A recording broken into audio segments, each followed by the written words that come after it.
6 years of GoPro footage, 1 year of procrastination on this being in a premiere timeline, 2 hours last night to try and record this intro. Now it's pissing down rain because I didn't get it. A guilt trip from Aaron Lacey of Lone Star Drift and Alexi Smith of Noraro. Check those two channels out. Has led me to this moment. What we're going to talk about today is my drift car, which is not a 180SX that I tried to buy at the time. No, this is a 1987 Toyota Cressida. I'm just going to warn you right now, this is part one of a 3-part series. It's going to be a bit of a slideshow for this part, but a clip show for the rest with me talking over it. We'll just let you know straight up. So, we'll talk about the spec of the car. It was originally bought as a parts car for my daily driver at the time, an 86 Toyota Cressida. It was 5 MGE, so twin cam, 2.8 litre, 6. Automatic from factory. We swapped that over in manual. Well, I swapped that over to a manual. Put a bucket seat in it. Put a set of harnesses in it. Put a harness bar in it because I don't want to crush my spine, unlike a couple of Cressidas I've seen around. Put a steering wheel in it because it came off my daily driver, and I nicked the steering wheel off this car to put on that car. Welded diff and a set of BC coilovers I paid way too little for. To top it all off, I added a set of 16-inch alloys I found cheap because they had semi-slicks on them, and I took the worst pair of semi-slicks and swapped them out for brand new RAV4 tyres. Unfortunately, it rained, so I ended up having to put the RAV4 tyres on the front, and we went off to the first Matsuri. The first drift event I ever did was a Queensland Raceway Drift Matsuri in about 2017, I want to say. I'll put the correct date down here if it needs to be, otherwise, whatever. Unfortunately, I figured out about halfway through day one, the head gasket was blown. The car had overheated on the way back. I just put that down to a block radiator when I built the car. I put a new radiator in it because I'd stolen the old radiator. The fix was to change the oil every 5 laps, and then I decided to go buy some ChemiWeld. ChemiWeld was the trick here, 2 bottles of it specifically, and it got it down to a more manageable change the oil once a day at this drift event. Anyway, this lasted for the rest of the drift event until I popped the gearbox. I specifically remember I broke a tooth off the counter shaft and buked out the front seal. A little bit later on, I fixed the gearbox. I pulled the head off. A 24-hour epoxied up the corrosion in the head. New head gasket with a ton of Holobar on it. It was sweet. It was time for the next Drift Matsuri at this point. This is the second time I've ever driven the car at an event. I put some SSR meshes on it. But there's no real footage of this besides some night drifting and me going off in this video.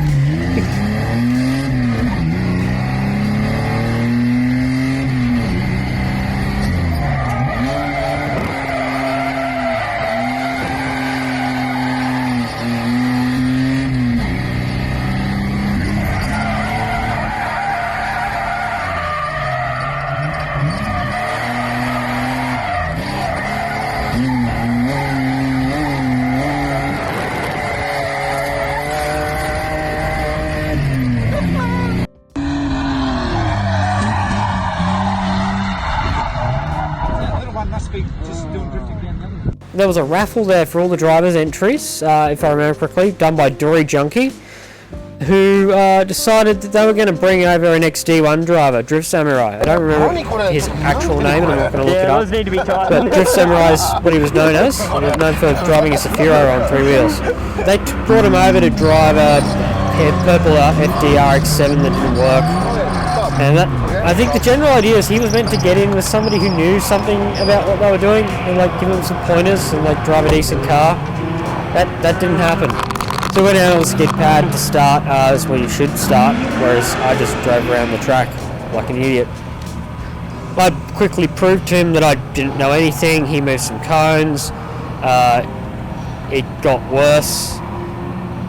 He then said something that has given me to this day permanent emotional damage. The the reason why this took a year to edit this video is this entire segment right here with Drift Samurai, where he just says wakada, or some whatever the actual word's meant to be, but I know what he means. He means I understand. He sees what I've done, and it's terrible. So we switch. Yes.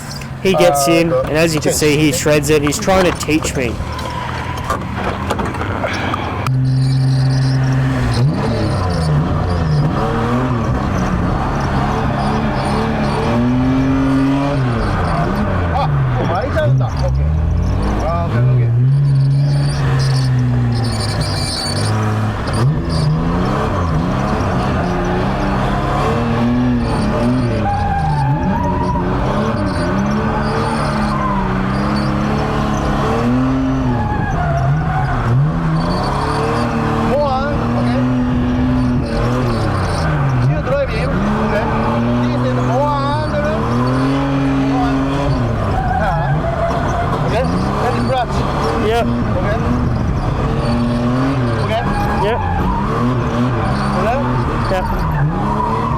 Clutch in. Okay. Clutch in. Yes. Yeah. Yes, clutch. Yeah. Yes. Change. Okay. Which leads to this particular clip right here. High and more angle, leader and clutch and axle and clutch control. Axle control and clutch. Meanwhile, I'm doing control. the complete. Accelerator and clutch. I understand. I don't understand at all because there's a language barrier. I don't speak Japanese. I still don't. Well, I didn't back then. I know 3 words now. He didn't really speak English. He's trying his best. Props to him for that. He didn't. Yeah.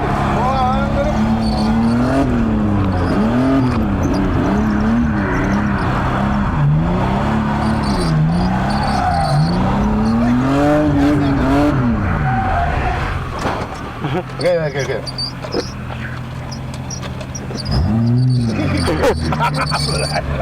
Very tight this way, very loose this way.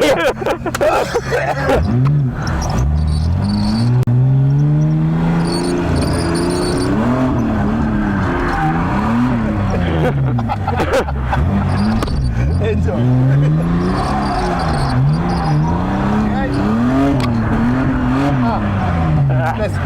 This more angle is this and little run, okay? And axle and clutch work and axle control. Yes, more angle. Yes, this corner and this corner and more angle. Turn. Yes, axle turns off. Yep.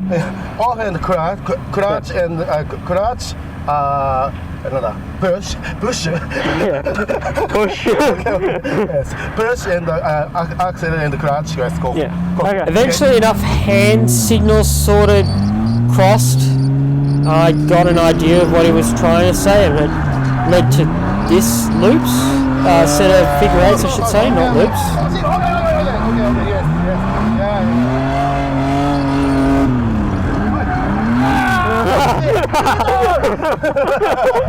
Okay. Yes. Okay.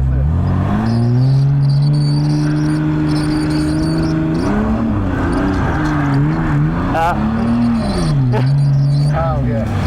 The track staff pulled us off the skid pad because we'd been hogging it for probably about, I'd have to check the footage, I wouldn't be surprised if it was half an hour. Yes, go. So after that it was time to head out on the main track. To the course? Yeah. My entire process for drifting at this point was I'd watched too much Initial D. I think I'd watched the Drift Bible at this point, and I'd heard of Run 386. And I had a very, shall we say, adversarial relationship with the handbrake. I refused to use it, not that I could, because I'm too short and the lever's too far back. I'd have to physically reach behind myself to grab the lever. So I would just drive in the corner way too fast, brake, and I'd accidentally shift lock because I didn't know what I was doing. And that's how I blew the first gearbox. Leads to me, of course, embarrassing myself with 3 runs I did with Samurai in the passenger seat after an hour or so of fucking waiting in line because it is Queensland Brick Nursery. And every single one of them ended with a spin on the first corner because I come in 3rd gear, way too hot, no marges, foot brake, and I'd overcooked it.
Change?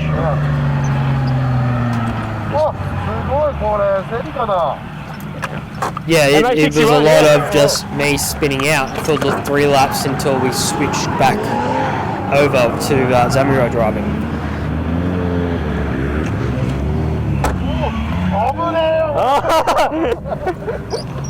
Put that in there. He proceeded to show me how it was done.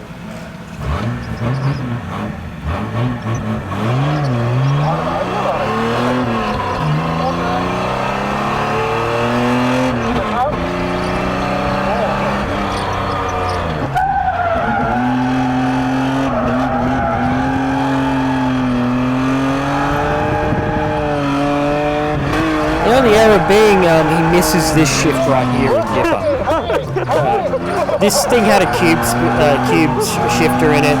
It was very tight, the shifter, shall we say. But of course then the car lets me down because I can't win anything on any of these events. Everything's got to go wrong. And the car develops a misfire.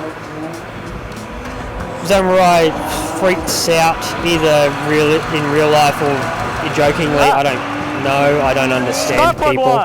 So we go back to the pits. Yeah. Figure it out. One of the plug leads has fallen off. So Samurai has we plug the lead back on. The car runs fine. I get given some zip ties and zip tie all the plug leads back onto the car. It's still like this to this day. I think not with the same plug leads because I've had the distributor out of it. I've had a new set of leads put on actually. But that was the demon tweak for this car at this point in time.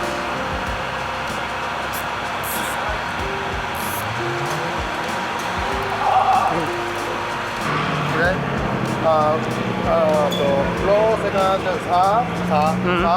as braking, okay, braking and shift down, shift down, and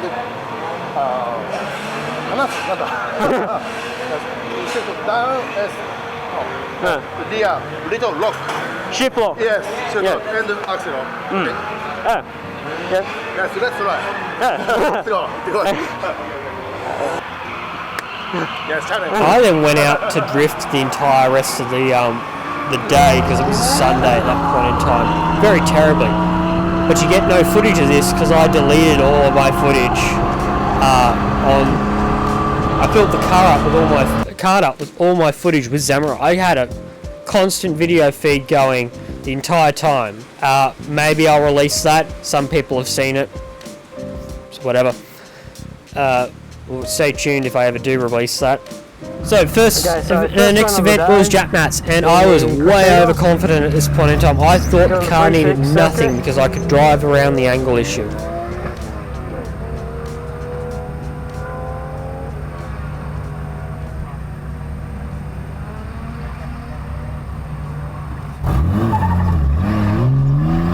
Go hard!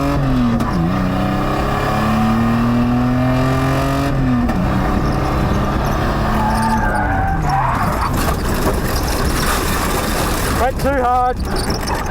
I, of course, proceeded to then brush the wall on the first time out because I didn't warm the tyres up. At this point in time, I'd had RE003s on the front. They were going off. They were not a good choice of tyre for this particular application. If you want to hear me talk about the actual good points of RE003s, I need a sponsorship from Bridgestone or a tyre company that sells RE003s. But that's not for today. Today is Jack Mats. Need to warm my tyres up a bit. Oops. I, of course, then settled down a bit and started getting in some okay laps with a shift lock. Okay for somebody with no horsepower, no skill, and no grip. The rear end was like some used 185s. I don't like running on tyres that small anymore, but that's what I did at the time.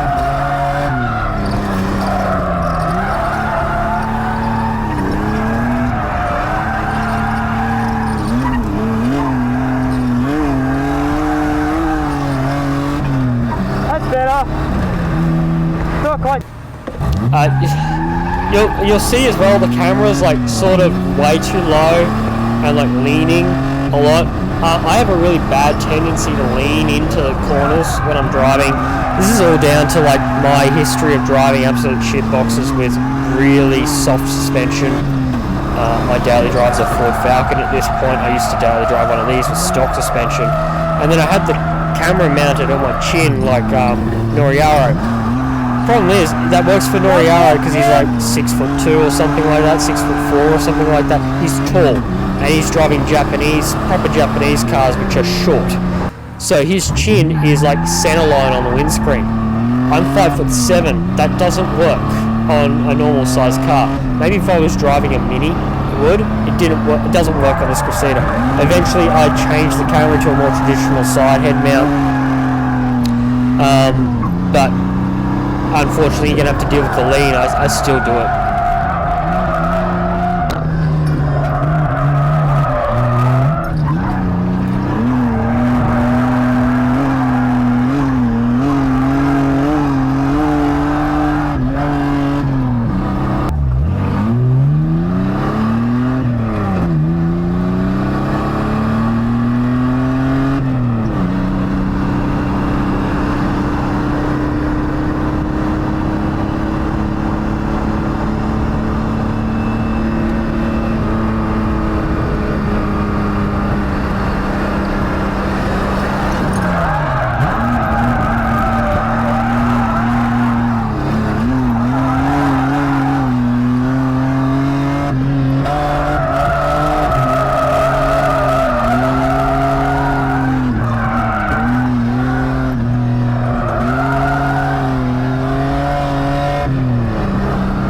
Wasn't quite sure. Have for your own personal thing.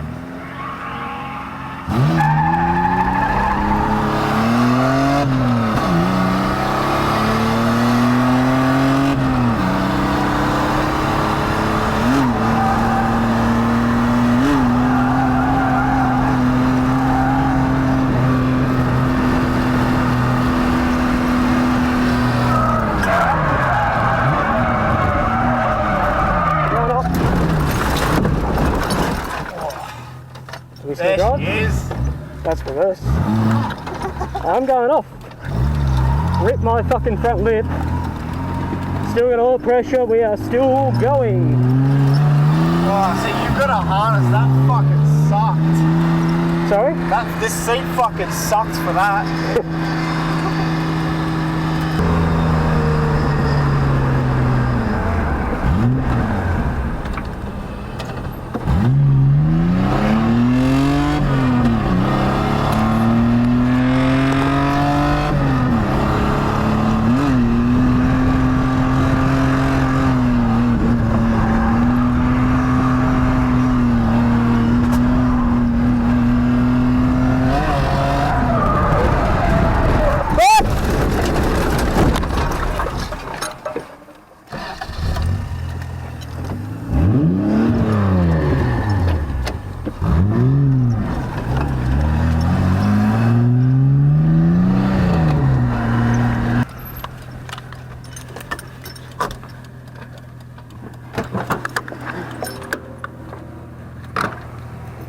Eventually I decided there was a good strat to do, which was go to morning session drift and then Archerfield Speedway afterwards, where they held a drift session that night on a Thursday.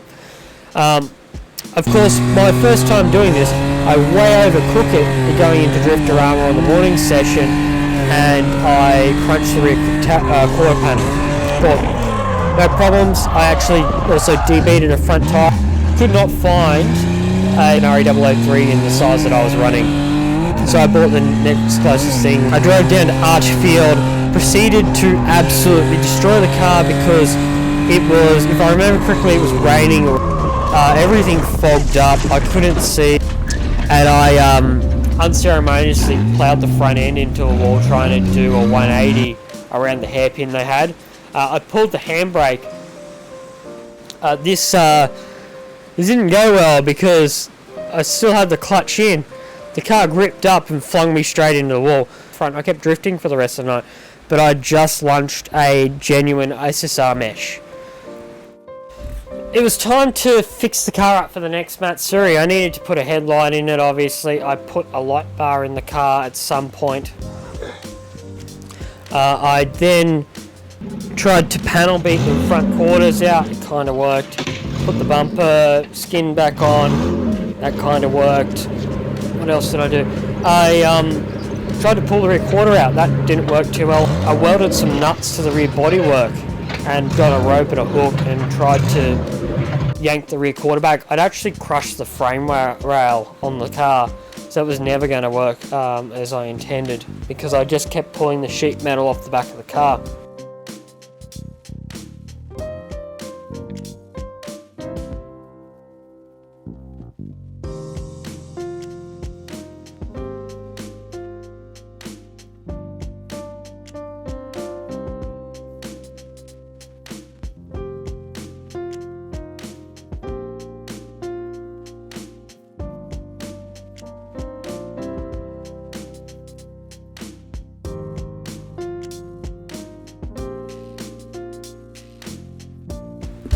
But I tried, got a sledgehammer out. So now with the body all freshly panel beat, I gave it a quick spray to stop it from rusting in various places. I got a set of Steelies from memory. Or did I go back to Stockies? I either had Stockies or Steelies on it. Then I proceeded to enter the event, and I learnt that I actually needed to practice on the skid pan. So I proceeded to sit on the skid pan for half a Saturday. No GoPro on because I thought it would be boring. But I sort of got to a point where I was happy. I'd spent enough time, and so I decided to get out on the track. I did about 5 laps at this point in time because I'd procrastinated enough. The light was starting to fail. So I came back in to go get my glasses. I got halfway around to where I was parked up in the pits, and then disaster struck. What had happened is, but I didn't check the oil either, and the engine kind of burned a little bit of oil. I was putting plugs into this every second event because of oil fouling. It needed enough oil on the skid pad on the previous track day that when the oil sloshed away from the pickup, it starved the bottom end of oil, and eventually it just seized and rod knocked the motor. So that was the end of the event for me. Stay tuned next time to find out what I actually did to the car with the now destroyed motor. Maybe this 2JZ will come back into play. But that's it for this time. Thanks for watching.